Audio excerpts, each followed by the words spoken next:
You look sad, mister. Want to meet my mommy? Snow fell softly on Central Park. Silas Carrington sat on the bench. His daughter's pink scarf lay across. 2 years ago, this night changed. Marigold's laughter still echoed in memory. Everly's tiny hand had squeezed his. His brother Asher's jokes filled the speeding truck came from nowhere. "Why did I survive?" he whispered. The question haunted him every night. The park bench felt cold and fireworks would light the sky soon. Families gathered with blankets and hope. Silas clutched Everly's scarf tighter now. "Daddy, promise me we'll always celebrate," her voice from 2 years past. The accident had stolen his everything. His guilt grew heavier each day. A small voice broke his thoughts. "You look sad, mister. Want to meet?" The 5-year-old girl stood before. Her brown coat was worn, but pink mittens dangled from her sleeves. "My mommy makes sad people smile." Her innocence cut through his darkness. Those words reminded him of Everly.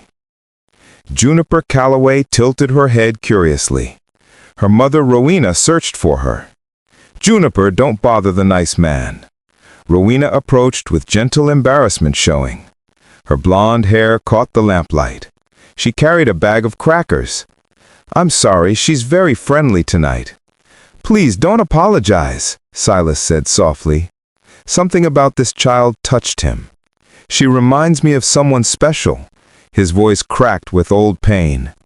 Juniper sat beside him on bench. "Did someone make you sad too?" Her question was heartbreakingly direct and honest. Silas looked into her innocent eyes. "My little girl lived here once," he pointed to his heart. "But she's in heaven now watching." Juniper's face grew very serious then. "My daddy's in heaven too, mister." She patted his hand gently. "But mommy says love stays here." Rowena's eyes filled with understanding tears. This man carried the same pain. She'd lost her husband last year. Single motherhood was incredibly difficult alone. "Would you like to watch fireworks?" Her voice was warm and inviting. "We brought extra crackers to share." For the first time in years, Silas felt something besides crushing guilt. "I would like that very much."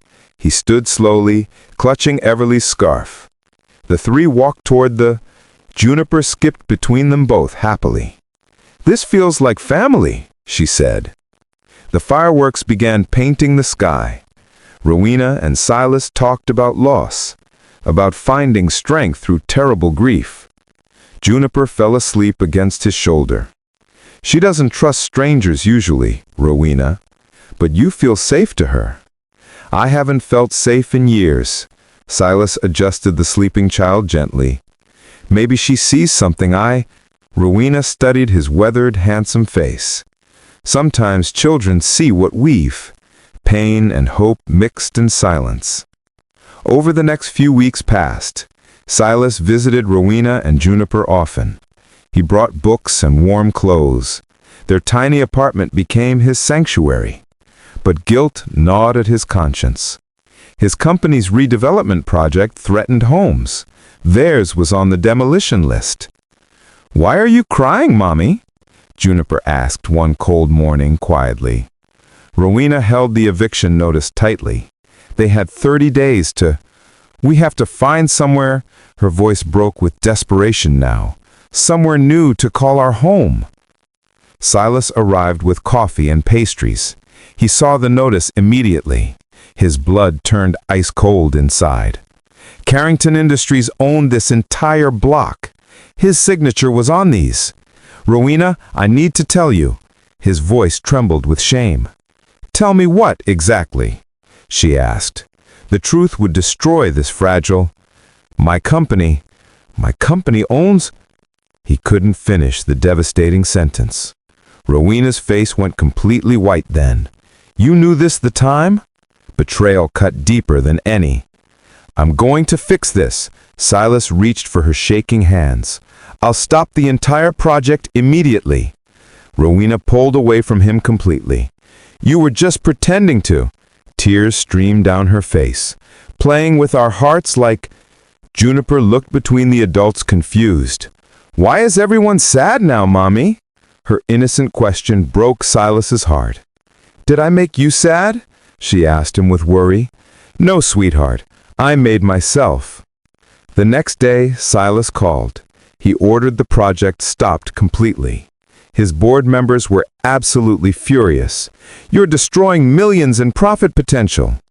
His reputation crumbled in board meetings, but some things mattered more. Rowena received the call that afternoon. The demolition had been canceled permanently. Her neighbors celebrated in the streets, but her heart still ached. Could she trust Silas's motives now? Had his kindness been genuine? Weeks passed in painful silence between. Silas sent flowers with no notes. He helped neighbors find better jobs, but he respected Rowena's space. Juniper asked about him daily, though. "When is Silas coming back?" On New Year's Eve, Silas returned.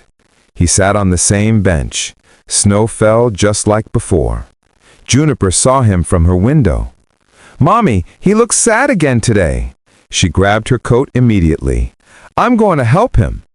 "Juniper, wait!" Rowena called after her. But the child ran outside. "You came back, Mr. Silas." She hugged him tightly around waist. "I missed you so very much." Her joy was pure and healing. Rowena followed her daughter outside slowly. Silas looked up with hopeful eyes. "I know you don't trust," he began with quiet honesty, "but I need you to." His voice was raw with, "Losing my family broke me completely. I was dead inside until—" He looked at Juniper's smiling face. "Until this angel asked about—" Rowena felt her heart softening again. "You saved more than our—" She whispered through fresh tears. "You saved yourself too, Silas." The fireworks began lighting the sky. Juniper stood between them both proudly. She took both their hands. "This time, let's all make a—" Her words echoed from before. "A wish, together like real families."